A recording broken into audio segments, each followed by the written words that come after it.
যে drawing declaration তিনি দিয়েছিলেন সেই ড্রাইং ডিক্লারেশনের মধ্যে ছিল 4 জন মহিলার কথা, তাহলে আর একজন মহিলা পাওয়া গেল, বাকি 3 জন পুরুষ হয়ে গেল কি করে? নুসরাত কি করে তার এখানে আগুন লাগালো আর কেউই শুনলো না, একমাত্র শুধুমাত্র আশেপাশের লোক কেউই জানলো না, কেউ শব্দ পেল না, একা একা আগুন লেগে গেল, এই পার্টটুকুর রহস্য এখানে থেকেই গেল। ফেনীর নুসরাত হত্যা একটা চাঞ্চল্যকর মামলা। এখানে 16 জন আসামিকে মৃত্যুদণ্ডাদেশ দেওয়া হয়েছিল। 12 জনের স্বীকারোক্তিমূলক জবানবন্দি ছিল আর 4 জনের কোনো স্বীকারোক্তিমূলক জবানবন্দি ছিল না। আজকে এই মামলার ডেথ রেফারেন্স শুনানি শেষ হয়েছে। তন্মধ্যে 10 জনকে মাননীয় হাইকোর্ট বিভাগ বেকসুর খালাস দিয়েছেন, 4 জনকে যাবজ্জীবন সাজা দিয়েছেন আর 2 জনকে মৃত্যুদণ্ড বহাল রেখেছেন। আমাদের মাননীয়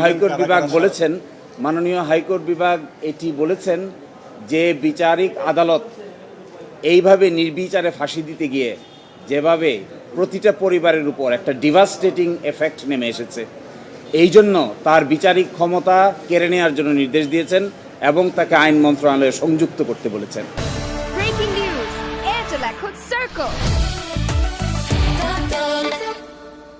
এই যে নির্বিচারে ফাঁসি দেওয়ার বিরুদ্ধে আমরা শুরু থেকেই কথা বলে আসছি। যদি না কারো বিরুদ্ধে সুনির্দিষ্ট কোনো তথ্য প্রমাণ না থাকে, এইভাবে নির্বিচারে ফাঁসি দিলে তার কি এফেক্ট হয়, এটি আমাদের হাইকোর্ট ডিভিশন আজকে বলেছেন। আমার আসামি ছিল 3 জন, একজন ছিল মণি, আরেকজন ছিল জুবায়ের, আরেকজন ছিল মোহাম্মদ শামীম। মোহাম্মদ শামীম খালাস পেয়েছে, মণি খালাস পেয়েছে আর জুবায়েরকে যাবজ্জীবন সাজা দিয়েছেন। আমরা জুবায়েরের জন্য উচ্চ আদালতে আপিল করব। আমরা একটি বড় আর্গুমেন্ট করেছিলাম যে আর্গুমেন্টের জবাব রাষ্ট্রপক্ষ দিতে পারে নাই।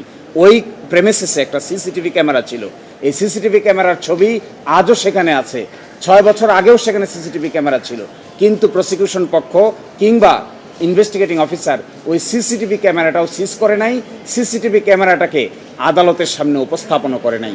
একটা প্রেমিসেসে যদি সিসিটিভি ক্যামেরা থাকে, এর ফুটেজটা যদি আদালতের সামনে আসতো, সুনির্দিষ্টভাবে বোঝা যেত কে কাকে কোথায় কি করেছে, কিভাবে কে কাকে মেরেছে কিংবা মারে নাই। কিন্তু একটা রহস্য থেকে গেল যে 3 তলার উপরে যে সাইক্লোন সেন্টারের উপরে এই নুসরাত কি করে তার এখানে আগুন লাগালো আর কেউই শুনলো না, একমাত্র শুধুমাত্র আশেপাশের লোক কেউই জানলো না, কেউ শব্দ পেল না, একা একা আগুন লেগে গেল, এই পার্টটুকুর রহস্য এখানে থেকেই গেল।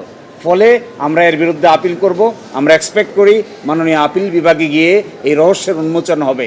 এবং আরেকটি জিনিস আমি আদালতে দরখাস্ত করেছিলাম যে নুসরাত একটি ডাইং ডিক্লারেশন দিয়েছে, এই ডাইং ডিক্লারেশনে একটা অডিও এবং ভিডিও আছে। আমরা দরখাস্ত দিয়েছিলাম যে হাইকোর্ট বিভাগে এই অডিও ভিডিওটি শোনানো হোক। এই ভিডিওটি আমরা দেখি এখানে প্রজেক্টরে আসলে তিনি কি বলেছেন আর কি বলেন নাই।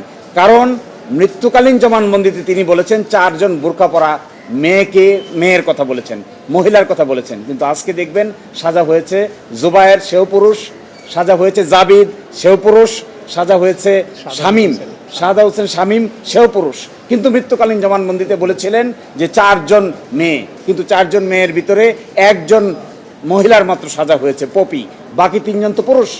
সুতরাং যে ড্রাইং ডিক্লারেশন তিনি দিয়েছিলেন সেই ড্রাইং ডিক্লারেশনের মধ্যে ছিল 4 জন মহিলার কথা, তাহলে আর একজন মহিলা পাওয়া গেল, বাকি 3 জন পুরুষ হয়ে গেল কি করে?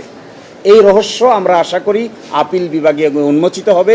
সিসিটিভি ক্যামেরার ফুটেজ যদি আদালতে আনা হতো, আমাদের ধারণা এই মামলার বেসিক গ্রাউন্ড এবং argument could have been different. আমরা আশা করি আমার যে আসামি আরেকজন আছেন জুবায়ের, সাইফুর রহমান জুবায়ের, তার জন্য আমরা আপিল আদালতে গিয়ে বাকি ন্যায় বিচার